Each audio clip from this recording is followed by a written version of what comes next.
Hello everyone and welcome to my tour of Kenilworth Castle, which you can see behind me. So Kenilworth Castle was first built in the 1120s and it was a royal castle for most of its time, but it's also a castle that withstood one of the longest sieges in English history, which I'll tell you about later. So let's go inside.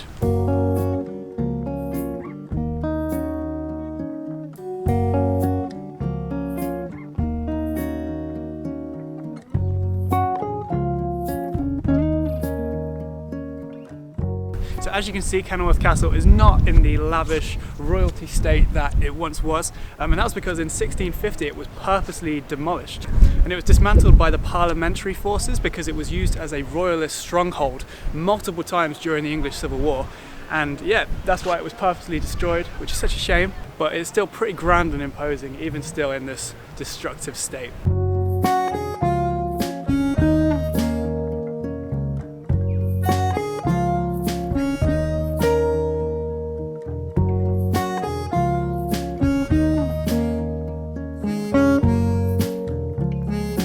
So right now, as you can see, we're in the Elizabethan garden section of the castle, which is a remodeled garden right next to the keep. You can see there. And seeing as the castle's been in ruins for almost 4 centuries, I think it's still in a pretty incredible state.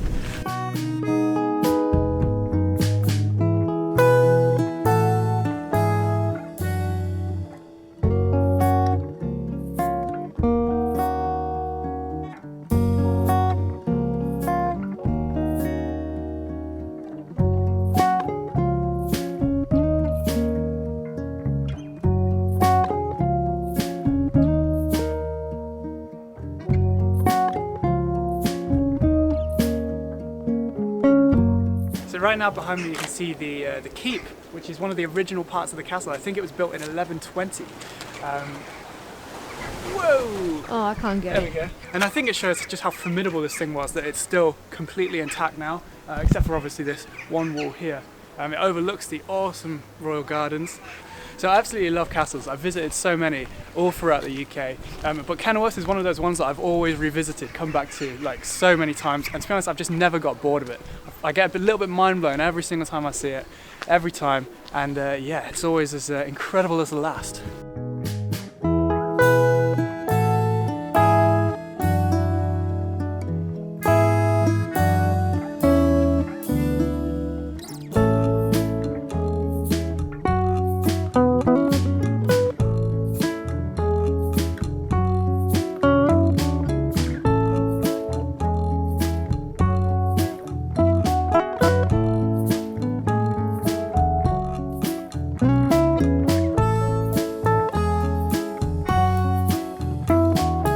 Here we are in the remains of the old Great Hall.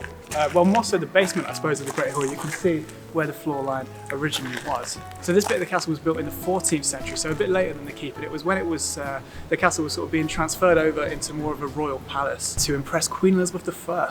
And this is actually a pretty epic story that I actually spoke about in my Warwick Castle video as well. So it's a love story between Robert Dudley and Queen Elizabeth I of England at the time. So Queen Elizabeth gave Robert Dudley this castle in 1563, and he was in love with Queen Elizabeth, so he transferred this castle into an amazing royal palace to impress her, essentially.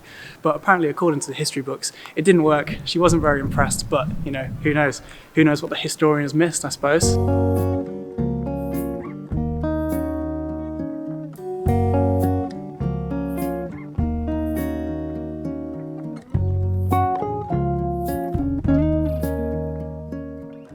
So these bits were also built again in the 14th century. They are kind of residential suites, apartments, and again, all part of to make this castle, you know, into the big royal palace. Very much different from the military keep that you can see on my left.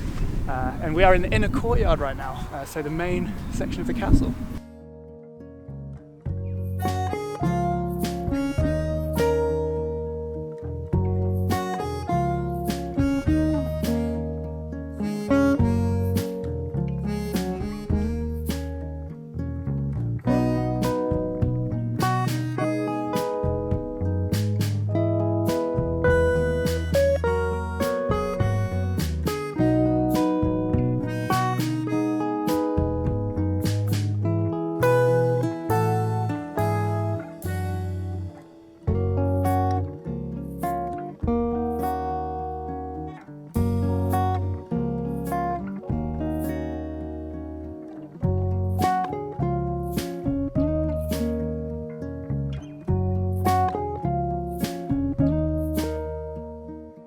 My favorite part of it is the cafe.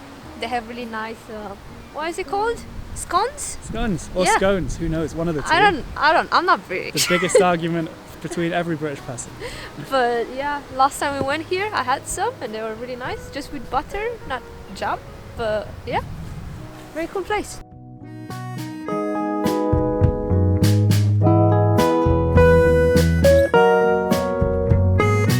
So here we are, this is the outer stone wall here. It's just started raining, which is horrible, but I suppose we are in November in England, so you gotta deal with it. So this is one of my favourite things about this place. These stone walls were built not only as a formidable defence of the castle, but actually to hold back a massive man-made lake that was made around this castle, which turned it into one of the most formidable defensible castles of the time.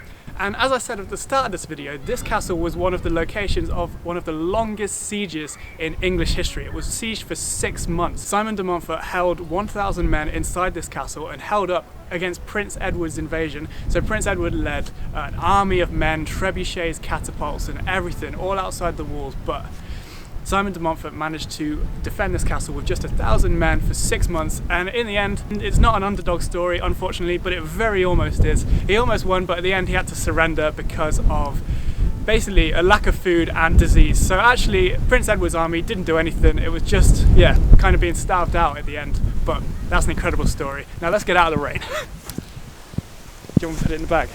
Now we're here sort of sheltered from the rain. I'll quickly finish off my video very quickly so that we can escape this terrible weather that's happening right now. Yes, because Alex made me be in the rain and in the cold and the wind. I absolutely love Kenilworth Castle. I think it's still kind of one of my favourite castles in the UK, along with Warwick Castle.